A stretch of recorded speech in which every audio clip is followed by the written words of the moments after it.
ఇలాంటి మరెన్నో వీడియోలు చూడడానికి like, share, subscribe and comment. ఈరోజు ఈ వీడియోలో 2025 సంవత్సరంలో వైకుంఠ ఏకాదశి ఎప్పుడు వచ్చింది, ఈరోజు ఉత్తర ద్వార దర్శన విశిష్టత ఏమిటి అనే విషయాల గురించి తెలుసుకుందాము. ధనుర్మాసము మిగిలిన మాసాల కంటే పవిత్రమైనది, విష్ణుమూర్తికి ఎంతో ఇష్టమైంది. అంతేకాదు ఈ మాసంలోనే ఎన్నో పండుగలు వస్తాయి. అన్నిటిలో వైకుంఠ ఏకాదశి పుణ్యప్రదమని భక్తులు నమ్ముతారు. ఎందుకంటే స్వర్గ ద్వారాలు తెరిచి ఉంటాయని పురాణాలు చెప్తున్నాయి. ప్రతి ఏటా ధనుర్మాసం శుక్లపక్ష పౌర్ణమికి ముందు వచ్చే ఏకాదశిని వైకుంఠ ఏకాదశిగా భావిస్తారు. వైకుంఠ ఏకాదశిని స్వర్గ ద్వారము, ముక్కోటి ఏకాదశి అని కూడా పిలుస్తారు. ఈరోజు దేవాలయ ఉత్తర ద్వారం గుండా విష్ణువును దర్శించుకుంటే పునర్జన్మ ఉండదని భక్తుల విశ్వాసం.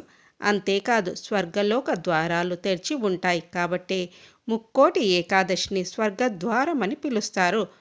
పద్మపురాణం ప్రకారము కృతయుగంలో మురా అనే రాక్షసుడు చంద్రావతి పట్టణాన్ని పాలిస్తూ బలగర్వంతో దేవతలను బాధపెట్టేవాడు.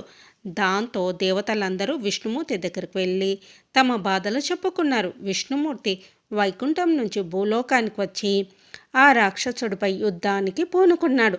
ఆ రాక్షసుడు సముద్రంలోకి వెళ్ళి దాక్కున్నాడు. అతన్ని సముద్రంలోంచి బయటకు రప్పించేందుకు విష్ణుమూర్తి బదరికా ఆశ్రమంలోని హైమవతి గృహలోనికి వెళ్ళి నిద్రపోతున్నట్టు నటించాడు. రాక్షసుడు గృహలోనికి వచ్చి కత్తి ఎత్తగానే విష్ణుమూర్తి నుంచి ఒక శక్తి పుట్టి రాక్షసుని సంహరించింది. ఆమెకు విష్ణువు ఏకాదశి అనే పేరు పెట్టాడని చెప్తారు. విష్ణుమూర్తి తన ద్వారపాలకులైన జయ విజయులను ఉత్తర ద్వారాలు తెరిచి ఈరోజే లోపలికి పిలిచాడని పురాణాలు చెప్తాయి. మహాభారతం ప్రకారము శ్రీకృష్ణుడు అర్జునుడికి భగవద్గీతను చెప్పింది కూడా ఈరోజేనని అంటారు. ఉత్తర దిక్కు జ్ఞానానికి ప్రతీక.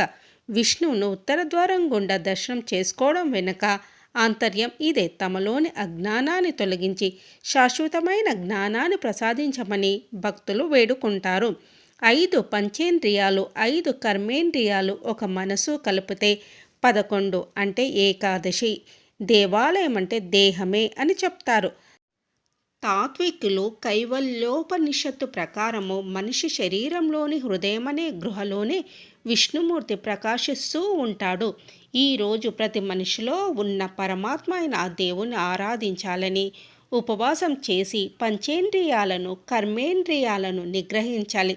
అంటే పాపాలు చేయకుండా ఉండాలన్నమాట. మనసును కూడా ఏ చెడు ప్రభావాలకు లోను కాకుండా చూసుకోవాలి. అప్పుడే దేహం నుంచి విముక్తి లభించి వైకుంఠానికి మార్గం సులభం అవుతుంది. శ్రీరంగంలోని శ్రీ రంగనాథ స్వామి దేవాలయంలో వైకుంఠ ఏకాదశి ఉత్సవాలు 21 రోజులు జరుగుతాయి. ఈరోజు స్వామివారిని వజ్రాలతో చేసిన వస్త్రాన్ని అలంకరించి 1000 స్తంభాల ప్రాంగణంలోనికి వైకుంఠ ద్వారం గుండా తీసుకొని వస్తారు. భక్తులకు కూడా ఈ ద్వారం గుండా దర్శనం చేసుకునే సౌకర్యం కలిగిస్తారు. తిరుపతిలోని శ్రీ వెంకటేశ్వర స్వామి వారి దేవాలయంలో కూడా వైకుంఠ ద్వారం గుండా దైవ దర్శనానికి అనుమతిస్తారు. ఏడాది పొడవునా ఉపవాసం చేయడం కంటే ఈ ఒక్కరోజు ఉపవాసం ఉంటే అంతటి ఫలితం దక్కుతుంది. ఈరోజు ఉపవాసం చేసేవాళ్ళు ముందు రోజు రాత్రి నుంచి ఏమీ తినకూడదు, జాగరణం చేయాలి. విష్ణుమూర్తిని స్మరిస్తూ మనసులో దేవునిపైనే నిమగ్నం చేయాలి. ఏకాదశి విష్ణువుకు అత్యంత ఇష్టమైన రోజు కాబట్టి పూర్వము వైకానసుడు అనే రాజు ఈ ఉపవాసము వ్రతాన్ని పాటించి పితృదేవతలకు విముక్తి కలిగించాడని పురాణాలు చెప్తున్నాయి. పూర్వము సుకేతుడు అనే రాజు అతడి భార్య చంపక సంతానం లేకపోతే ఏకాదశి వ్రతాన్ని ఆచరించడం వల్ల కొడుకు పుట్టాడని కథ ప్రచారంలో ఉంది.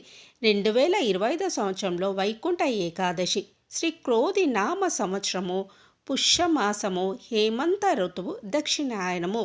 9వ తేదీ జనవరి 2025 గురువారం మధ్యాహ్నము 12:22 ప్రారంభమై 10వ తేదీ జనవరి 2025 శుక్రవారం ఉదయము 10:18 ఏకాదశి తిథి ముగుస్తుంది. పారణ సమయము 11వ తేదీ జనవరి 2025 శనివారం ఉదయం 6:49 నుండి 8:21 వరకు. ద్వాదశి తిథి జనవరి 11 వరకు ఉంటుంది. ఉత్తర ద్వార దర్శనానికి శుభ సమయం ఉదయం 7:15 నుండి ఉదయం 8:21 వరకు ఉంటుంది. తిరుమలలోనూ జనవరి 10వ తేదీ నుంచి జనవరి 19వ తేదీ వరకు ఉత్తర ద్వార దర్శన అవకాశం కల్పించనున్నారు.